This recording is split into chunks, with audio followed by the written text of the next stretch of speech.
Rev up your engines!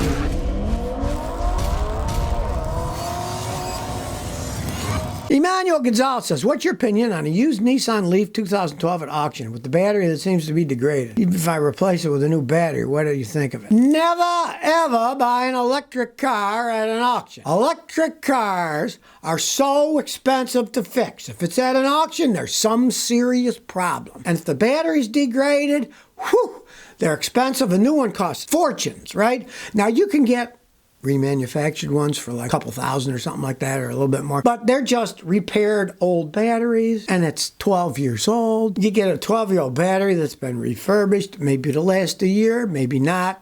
Usually it's a year guarantee, right? And you're not going to get a guarantee of full power either. It'll just be that it pushes it down the road. It might only have 50, 60% of its range left. They don't have much range to begin with. So unless you can get it dirt cheap and you want to make a toy out of the thing, I would run away from that. I would never ever buy any electric car at an auction. It's an auction, right? Now, if somebody's selling it used, you can pay a guy like me with a $6,000 electric car analytical computer that we plug in, then we analyze it. I just did a video the other day, BMW i3. Check it out on my computer. And I said, look at these codes. It's got a problem in the charging system. If someone was going to buy this car, I would say, do not buy this car because it has these problems. And you can't do that at an auction. They don't let you check them out with a mechanic and a machine at 4 times. Stay away. Ryan Washington says, what do you think of a 2004 Escape front-wheel drive V6, 180,000 miles for $1,000? Are they good? They're not terrible vehicles. I had a lady come over here yesterday. She had a Ford Escape. 380,000 miles on it. Now, she was getting rid of it because she lived in Connecticut. Same thing. It's an 04. It was rusting out. It was just falling apart from rust. Ford's rust, right? Look at the thing, crawl under. If the frame's all rusted and rotted, don't buy it. It'll just fall apart in front of your very eyes. But if it's not rotten and rusted, it could be a decent knock-around vehicle for $1,000 if it runs okay. Road tested, see how it runs, you know? But if you're up north, I can just about guarantee you that baby is rotten to the core and you don't want to buy it. Carl Spears says, Scotty, I got a 2001 F-150, totaled from hail damage. 60,000 original miles. Should I keep it or let the insurance buy it for $50 or $500? Salvage is $2,400. If the insurance company is going to give you $5,500, they're not going to give you anything. Decide, do you want the $5,500 for the truck, right?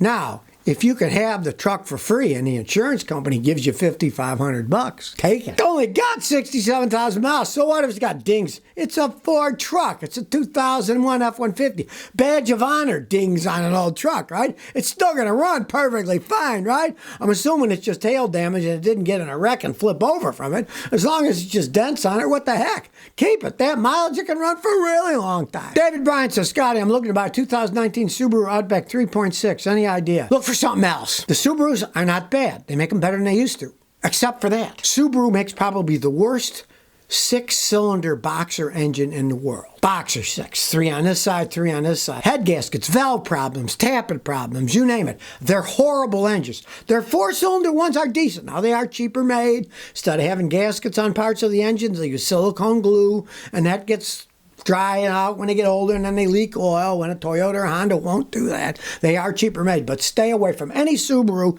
that's got a 6-cylinder engine because they do not hold up over time. They're screaming fast, they're real fast, but they're terribly built and they don't hold up over time. Mason Paperbrock says, can a knocking noise when I accelerate be motor mounts?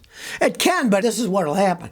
You're sitting there, you accelerate hard, it'll go clang, clang, because as the motor gets the torque, it'll come up and fall. But it'll only do it once as you accelerate.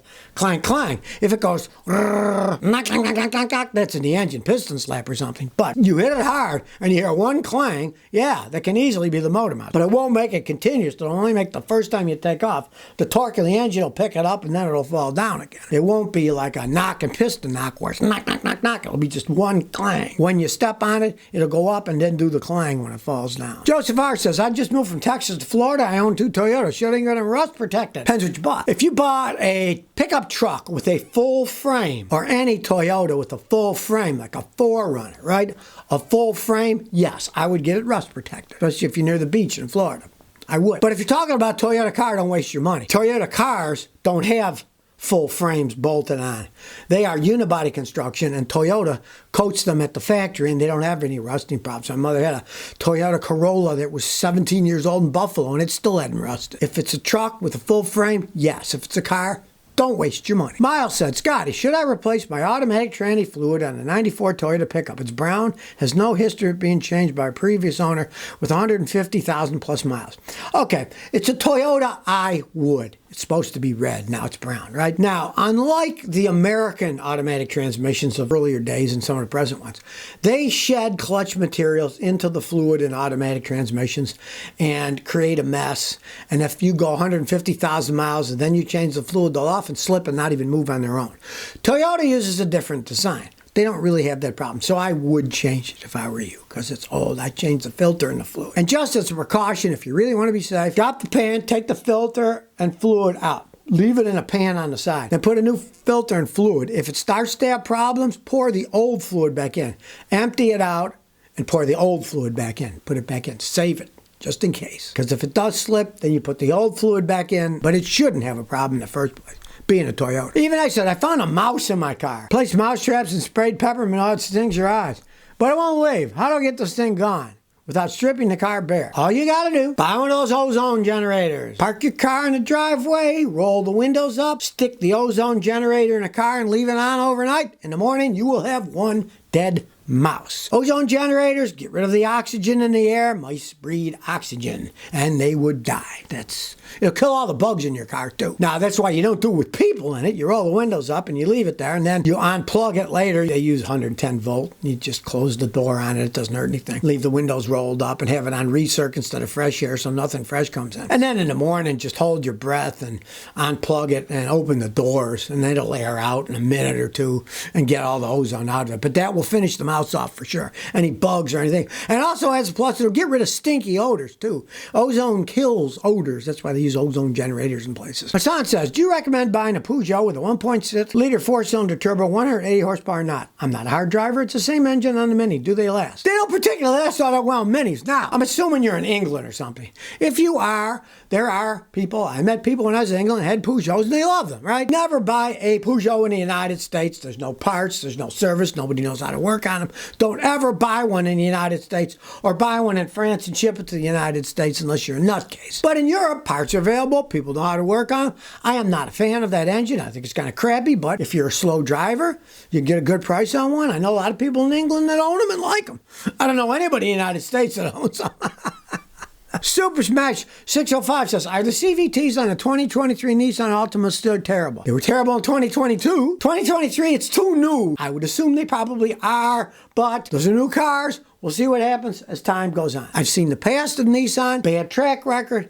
I'm not going to buy into a bad track record company. See these companies that screw up all the time? Do you want to buy their products now? They said their old products are good when they weren't. So who's to say the new products are going to be good? I would not chance it. I just would not chance it. They've got too much of a history of making crap, cheap crap. The company's always on the verge of bankruptcy. What a mess. I mean, the whole thing is a giant mess. Macatech98 says, what are your thoughts on the 2009 Yaris? Okay, they're decent little knockaround cars. Nothing spectacular. Personally, if I was going to buy a car like that, I would buy a Toyota Corolla, well over that. They ride better, they get good gas mileage. But if you're looking for a cheap little runabout car, it's an '09. It can run quite some time. They're well made. They're not terrible cars. I've had customers with them that got 150, 60,000. They're still running okay. For me, they're too slow. They ride like crap. You feel every bump on the road. I'm not a big fan, but you want a cheap little runabout car. It's a used one, so have a guy like me check it out. Who knows? It might have been flooded out in Hurricane Sandy or something. You never know, right? But if a mechanic says it's good, it could be a decent car. Patrick Joint says, Scotty, I got the chance to do a trade with my father-in-law. Think it's a bad idea to change a 2015 Corolla, 70,000 miles, for 2012 four-wheel drive 4-cylinder Tacoma with 93,000 miles. A Tacoma, and you're giving a Corolla? You're getting the best end of the deal. Tacoma's worth a lot more money than a Corolla is. So it depends. What do you want, right? Now, if say you own the Corolla and you're going into the Tacoma, realize you're going to get a lot worse gas mileage than you're getting in a Corolla by far. You can get probably twice the gas mileage in a Corolla that you're going to get in a Tacoma. But the Tacoma's worth more money. I mean, you could, if you were sneaky, trade even, if you could trade even, then sell the Tacoma, make a bunch of money, and then buy another Corolla. That's your choice. But I was told this years ago, and it's true, never do car deal with friends or relatives. Or, of course, unless you don't like your relative and when you don't want to get rid of them, sure. Why not? Take advantage of them. But generally, it's not a good idea to do business with either friends or relatives with cars because somebody always complains that they got ripped off. So if you never want to miss another one of my new car repair videos, remember to ring that bell.